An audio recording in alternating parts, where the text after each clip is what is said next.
Good morning students. Today we will discuss about syllabus of chemistry. Chemistry में आपके पास total 14 units हैं. जो first unit है वो कौन सी है? Some basic concepts of chemistry.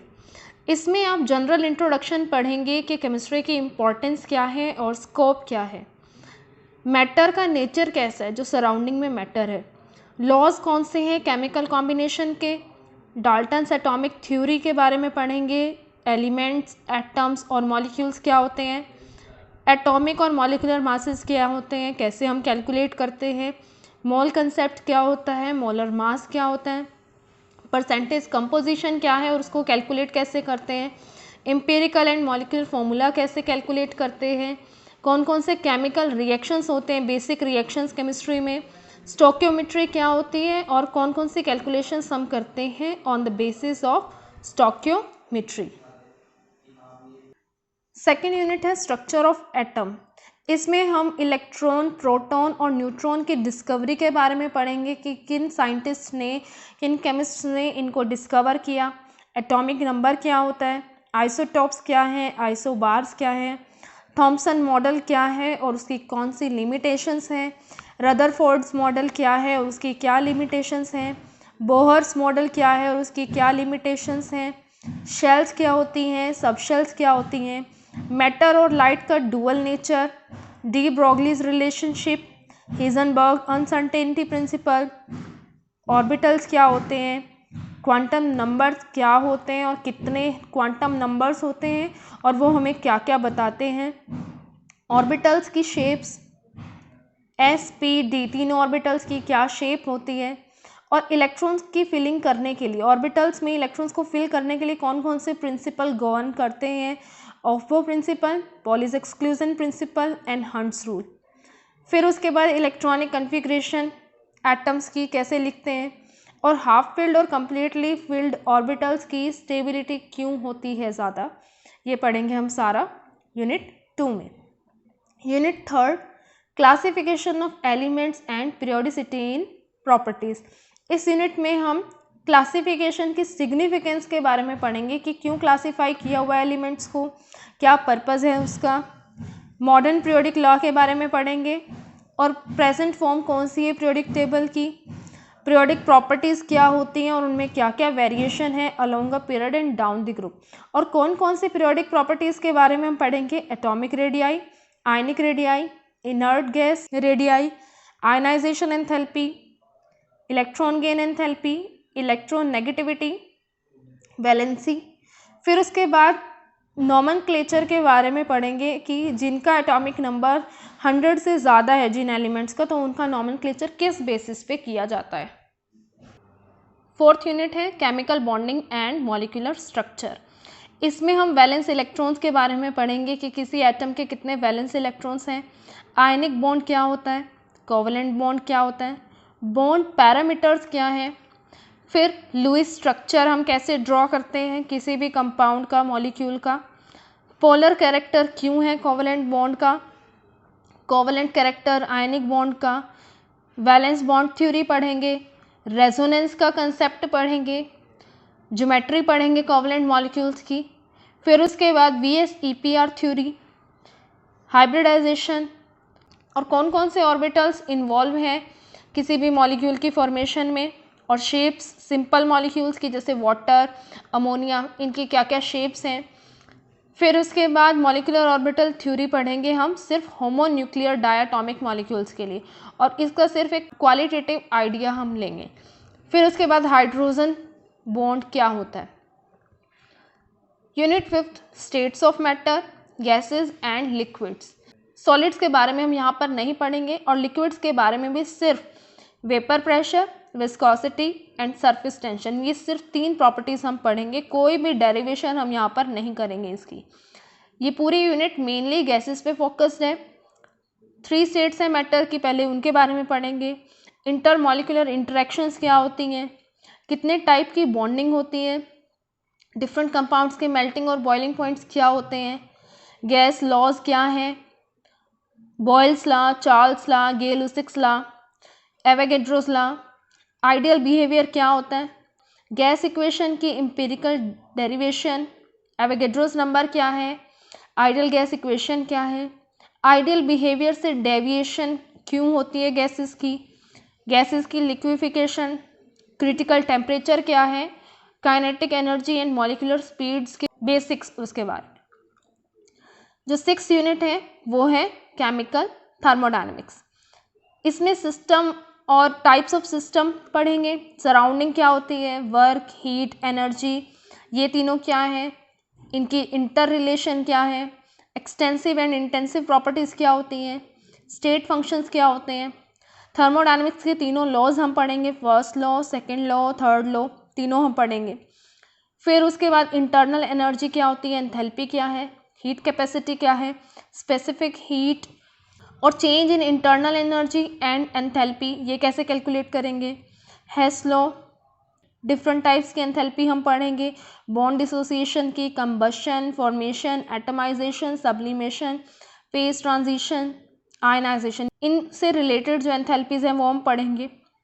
फिर उसके बाद एंट्रोपी क्या है और वो स्टेट फंक्शन है किस तरह से है, गिव्स एनर्जी क्या है, गिव्स एनर्जी चेंज स्पॉन्टेनियस और नॉन स्पॉन्टेनियस प्रोसेस के लिए, और इक्विलिब्रियम के लिए हम कौन सा क्राइटेरिया रखते हैं, ये सब हम इस यूनिट में पढ़ेंगे।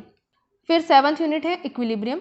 फिजिकल और केमिकल प्रोसेसेस में इक्विलिब्रियम क्या होता है, कैसे अटेन करते हैं, डायनेमिक नेचर इक्विलिब्रियम का, law of mass action, equilibrium constant क्या होता है, कौन कौन से फैक्टर्स हैं जो इक्विलिब्रियम को अफेक्ट करते हैं, ली चैटलियर प्रिंसिपल इसी के अंदर आ जाता है। आयनिक इक्विलिब्रियम यानी एसिड्स और बेसिस की आयनाइजेशन पढ़ेंगे हम इसमें। स्ट्रॉन्ग एंड वीक इलेक्ट्रोलाइट्स क्या होते हैं, degree of ionization, ionization polybasic acids की, एसिडिक स्ट्रेंथ क्या होती है, पीएच क्या होती है।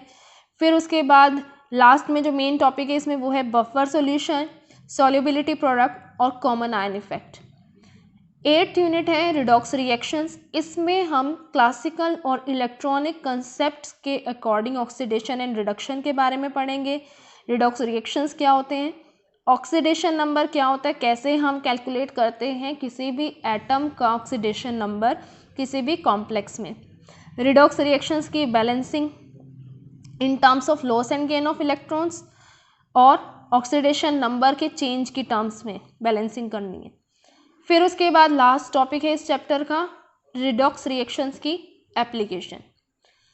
9th यूनिट है हाइड्रोजन। इसमें हम कंप्लीट हाइड्रोजन के बारे में पढ़ेंगे कि हाइड्रोजन की पोजीशन क्या है पीरियोडिक टेबल में, किन फॉर्म्स में अकर करती है, कौन कौन से आइसोटॉप्स हैं, कैसे प्रिपेयर करते हैं, क्या क्या प्रॉपर्टीज़ हैं और क्या क्या यूजेस हैं। फिर इसकी ionic, covalent and interstitial hydrides के बारे में पढ़ेंगे।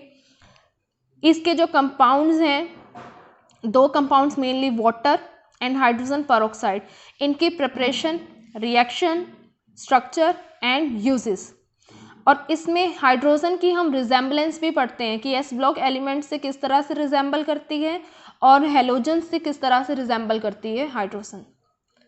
10th यूनिट है S block elements.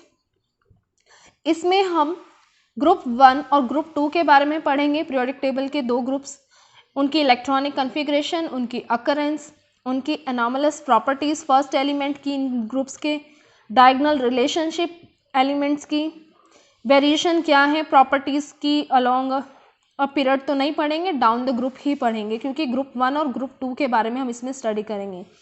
Chemical reactivity में क्या ट्रेंड्स हैं और इसके जो मेन कंपाउंड्स हैं ग्रुप 1 और 2 के, उनकी प्रिपरेशन एंड प्रॉपर्टीज़, ये सब हम इस यूनिट में पढ़ेंगे।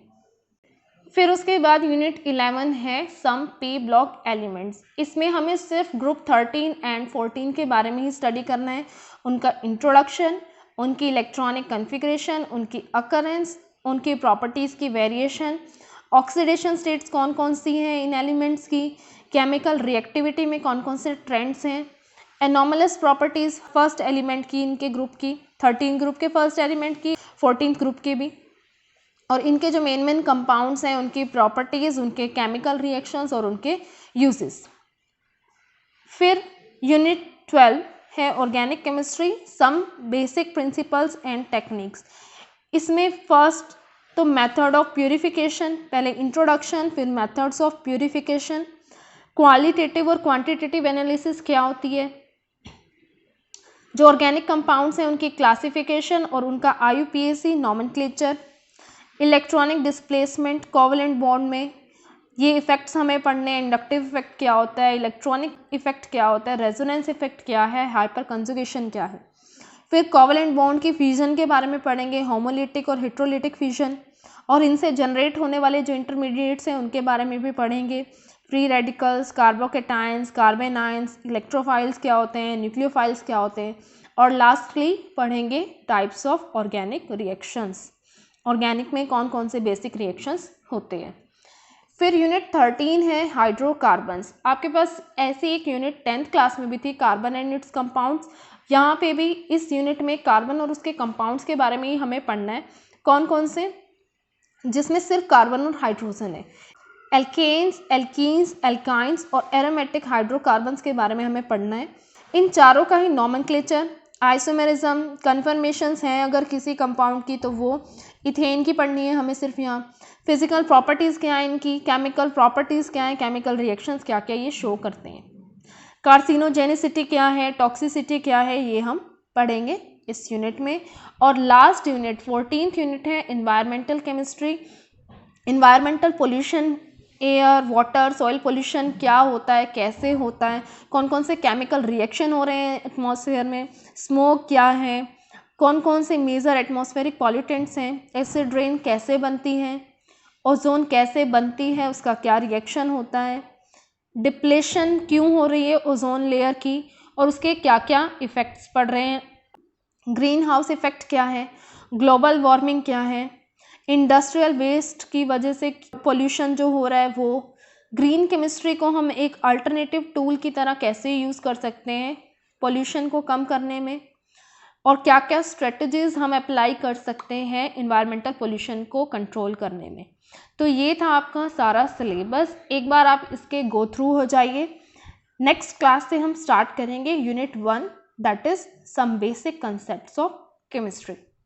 Thank you.